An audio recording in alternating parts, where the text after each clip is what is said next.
लैला मजनू की प्रेम कहानी एक प्राचीन अरबी लोक कथा है जिसे सदियों से प्रेम की सबसे महान कहानियों में से एक माना जाता है। यह कहानी अरब के रेगिस्तानों में जन्मी और बाद में फारसी, उर्दू और भारतीय साहित्य में भी प्रसिद्ध हुई।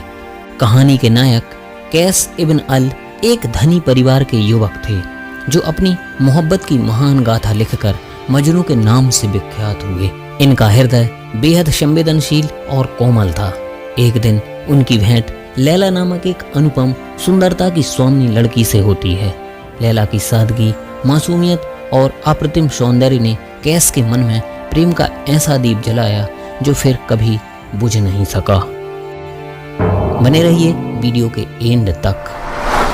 कैश और लैला पहली बार एक स्कूल में मिलते हैं। स्कूल में एक साथ समय बिताने के दौरान कैस लैला की सुंदरता और उसकी मासूमियत पर मोहित हो जाता है। धीरे धीरे दोनों के बीच गहरी दोस्ती और फिर प्रेम की भावना पनपने लगती है। कैश का प्यार इतना प्रबल हो जाता है कि वह लैला को अपने विचारों और कविताओं में संजोने लगता है और अंततः लैला के दिल में भी कैश की मोहब्बत का बिगुल बज उठता है। इस प्रकार दोनों के प्रेम का बेग इतना प्रबल हुआ जैसे मानो समुद्र में तूफानी लहरों का बेग ही आ गया हो। जब कैस के प्रेम की खबर लैला के परिवार को पता चलती है तो वे इस रिश्ते के खिलाफ हो जाते हैं। लैला का परिवार समाज की परंपराओं और प्रतिष्ठा के डर से कैस के साथ उसका मिलना जुलना बंद कर देता है। लैला को घर में बंद कर दिया जाता है और कैस से मिलने की मनाही हो जाती है। इस वियोग से कैस बहुत दुखी हो जाता है। उसका किसी भी चीज में मन नहीं लगता।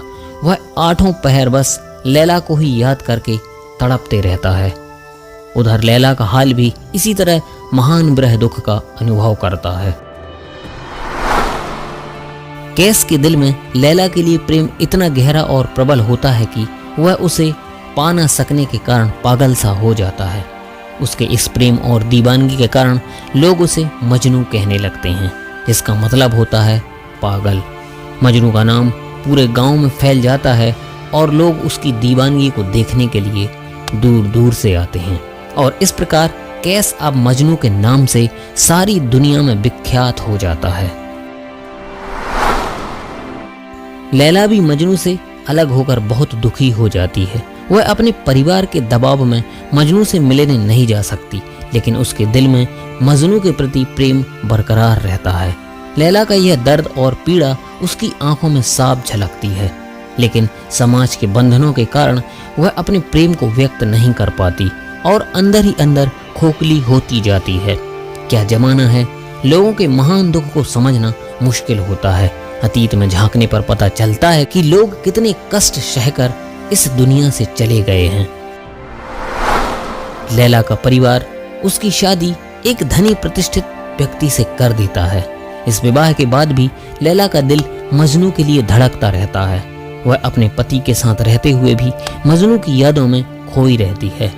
मजनू को जब यह पता चलता है कि लैला की शादी हो गई है तो मजनू के दिल पर मानो आकाशीय बिजली का झटका सा लग जाता है और इस तरह उसका दिल छलनी छलनी हो जाता है।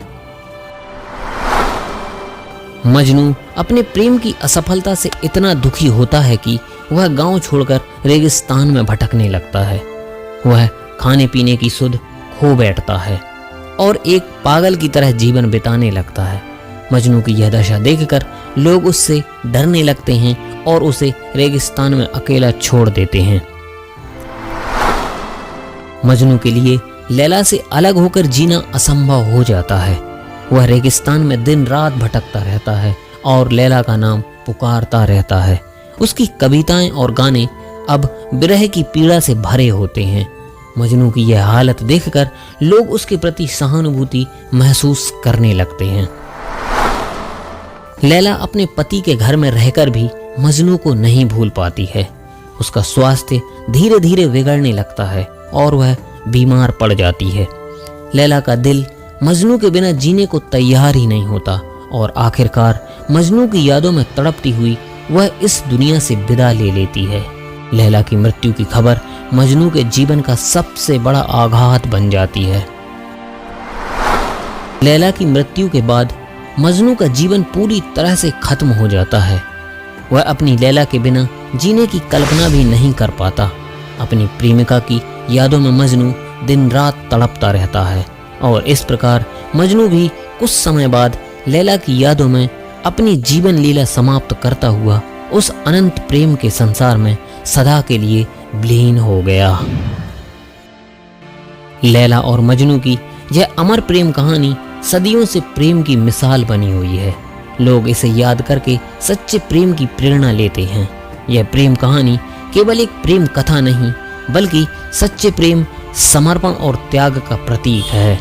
यह आज भी प्रेमियों के लिए एक आदर्श है और सदियों से लोगों को प्रेम की अनमोलता का एहसास कराती रहती है। दोस्तों, आज के वीडियो में बस इतना ही। जय हिंद।